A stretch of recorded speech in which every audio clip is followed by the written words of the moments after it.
In this video, I'm going to show you how to replace the front wheel bearings and the wheel seal on this Ford E-350. This is, of course, the two-wheel drive model with the tapered bearings. Let's get started.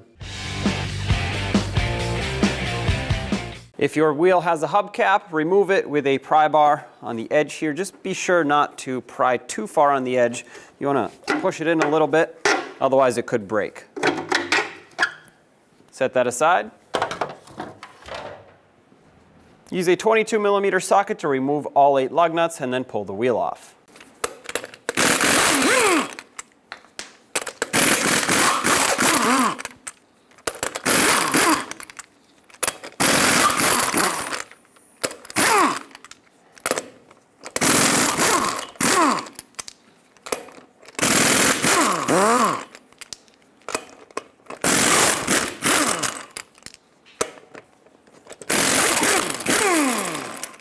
If your wheel is stuck on, put on a lug nut so that the wheel doesn't come off, and then use a rubber mallet and tap the backside of the tire, not the rim. You don't want to bend it, but that should make it come off.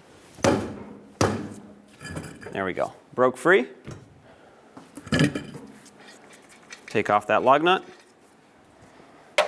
and remove the wheel. Let's start by disconnecting the ABS wire from the brake hose so we can get a little bit more slack in it. With a 21mm socket, let's remove the caliper bracket assembly off of the front knuckle. Make sure you have something to hang this with once you are done removing it, because it will be pretty heavy. Leave one bolt partially in so it can hold it on while you remove the lower one.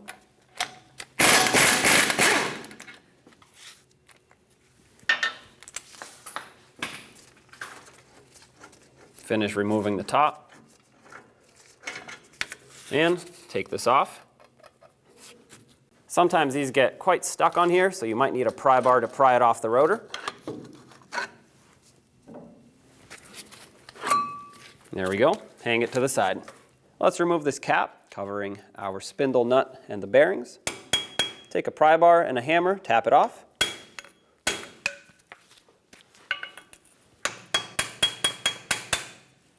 There it is. There's a cotter pin in here that we have to straighten out and remove. Keep in mind that you do not want to reuse this, even if it looks like it's in great condition. The more you bend it, the more it's likely to break, so we're going to throw this out and install a new one. Remove this cap and the nut, which should not be very tight. You'll notice the outer bearing wants to kind of fall off, the rotor tilts and moves out of the way. That's normal. Remove all of this. There's a washer here as well. I try to keep them all kind of stacked in the way that they came out, so I can make sure they go back the same way.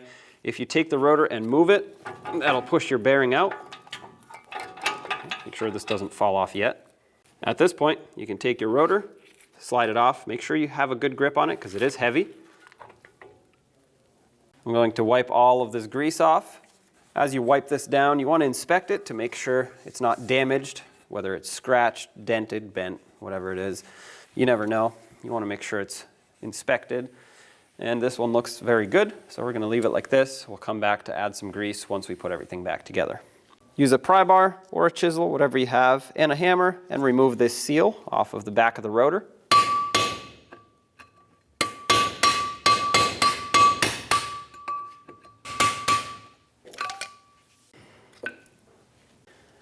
Remove your inner bearing. Let's remove all the grease that's here. That way we can get a better view of our bearing races that we're going to have to replace.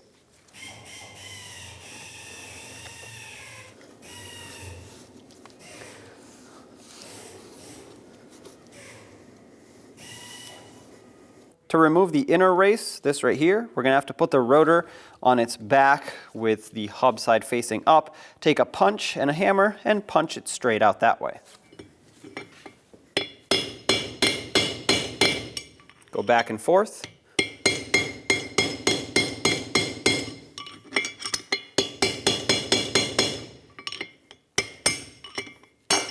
There it is.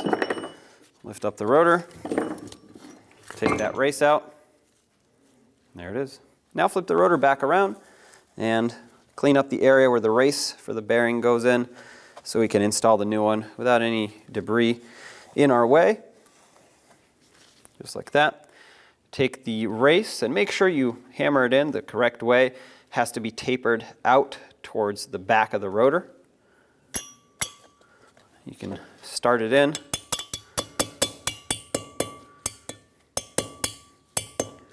At this point, it's helpful if you have a seal or bearing race installer so you can hammer flat down on that race and drive it in the rest of the way. Once you've found the right size, tap it down.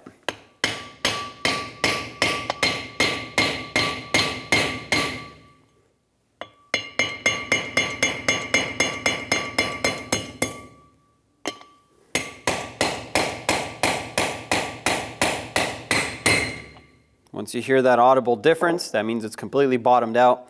Also, you may have noticed I had to straighten it out about halfway through the installation. That's because it was going in at an angle. It stopped going in. It won't go in if it's not completely straight. These races, the steel on them is much harder than the rest of the rotor or even the hammer, so tapping them straight is not a problem whether you use the hammer or a punch. Just make sure it's going in flat and bottoms out all the way. Now to punch out and replace the outer bearing race, we'll do the same exact thing. Take a punch and a hammer, tap it down towards the outside of the rotor in this case, and then we'll install a new one.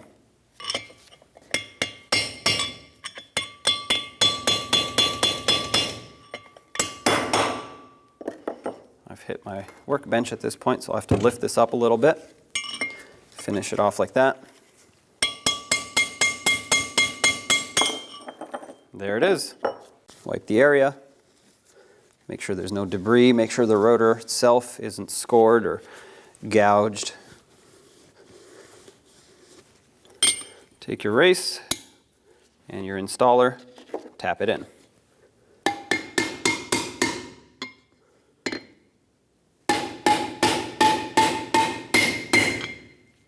There it is. It bottomed out completely.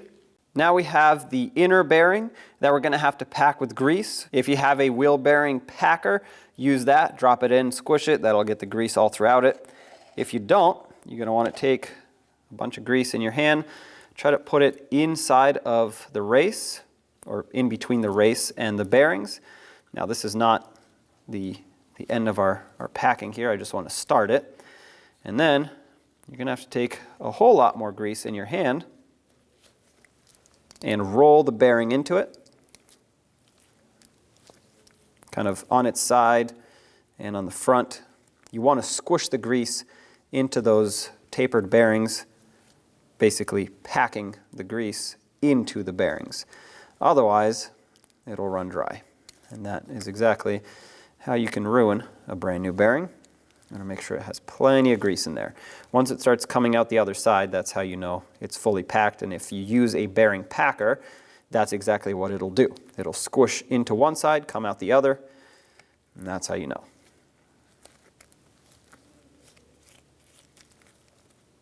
I'm pretty sure this one is done at this point. So what we're going to do is just drop it right in. Take some more grease and just put it right in the center here, below this bearing. This will just be a reserve of grease basically. As the wheel bearings spin, it'll soften a little bit and it'll start slinging the grease on the bearings. There we go, just like that. A little bit on top. You basically want grease everywhere at this point. You want it covered. You don't want anything to spin dry here. Now let's install the seal on the back of the rotor. I prefer using a block of wood for this, unless you have a seal installer that's large enough to go on the outer diameter of the seal. You want to make sure it goes down and in nice and even.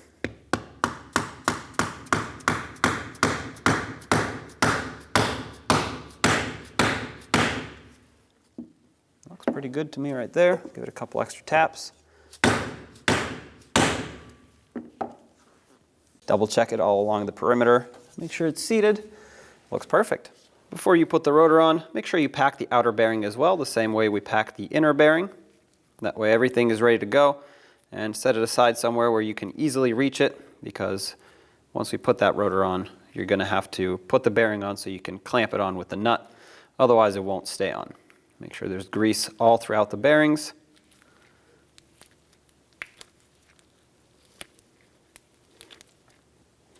Add some grease to the spindle. You don't want this to be completely dry.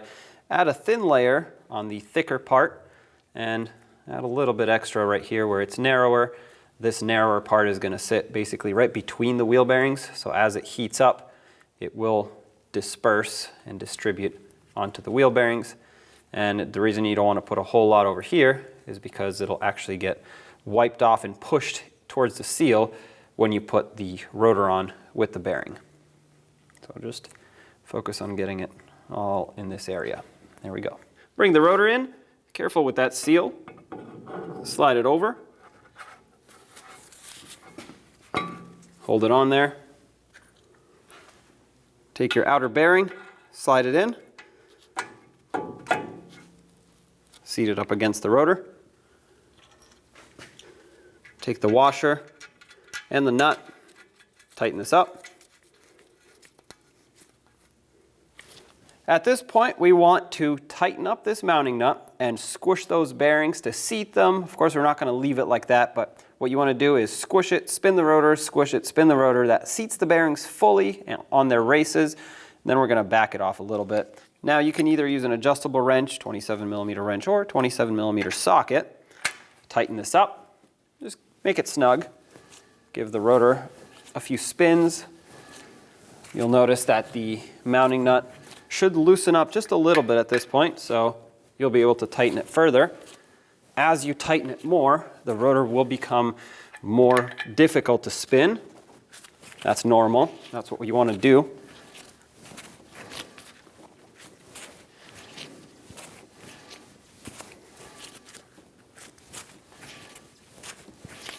This seats the bearings. All right, this is becoming pretty hard to spin now, so I'm going to back it off a little bit. Right about there. It's getting easier. A little more. See how that's free spinning? That's basically what you want, but you don't want it to be too loose. You'll hear a noise difference as well in the bearings. We'll do it again, just to seat these in place. Loosen it up. What you want to do is once you think you have the wheel bearings fully seated, loosen it up to where it's finger tight, bottom it out by hand, and with the whatever tool you're using, just give it a little bit extra with no pressure on the tool. I'm just kind of pushing it with one finger until it stops spinning. That right there should be perfectly adjusted. There's a little bit of resistance in there. No play. This keeps spinning freely. That's perfect. What you want to do next is take this cap and line it up. If it doesn't line up with the castle nut slot, you could adjust the nut a little bit, or you could just flip the cap around to where it does line up based on what's easiest for you and what you think is best for the wheel bearings. Of course, like I said, you don't want them too loose. Now grab a cotter pin, slide it through the slot, and then of course bend it over to lock it in.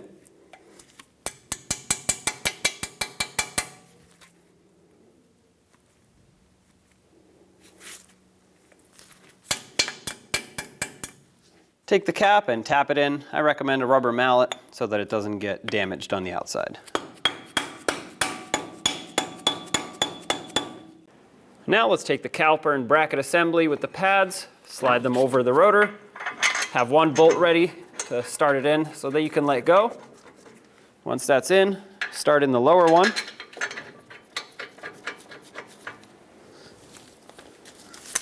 Snug them both up.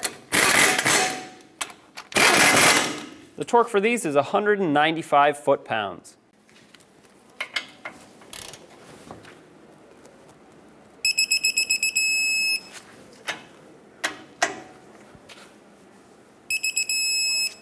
That's it right there. Let's put the ABS wire back into the brake hose retaining clips. Just press it in. Make sure it's secured in place so that it doesn't get caught on the wheel or anything else. There we go. Let's put the wheel back on. Put back all 8 lug nuts, snug them up in a cross pattern to seat that wheel, and then also in a cross pattern we're going to torque these to 148 foot-pounds.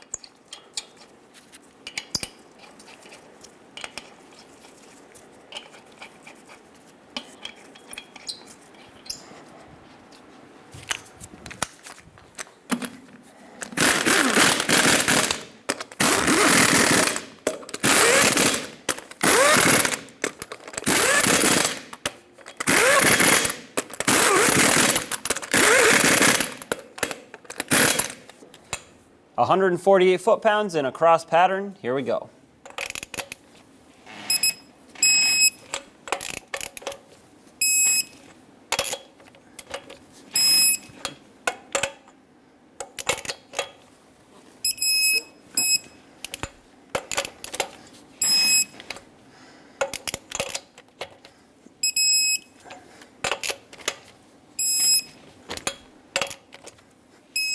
Double check them if you want.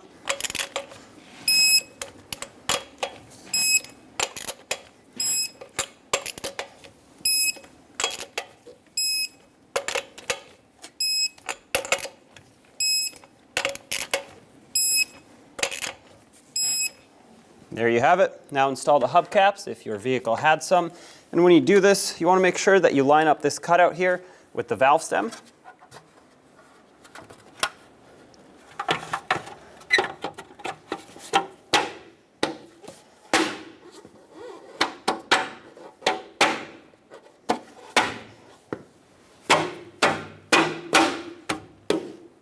And there you have it. Job is done. Take it for a road test.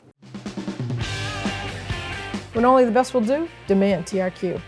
The only company that lets you view before you do. TRQ is committed to offering the highest quality aftermarket auto parts that are engineered for peace of mind. Thanks for using and viewing with TRQ.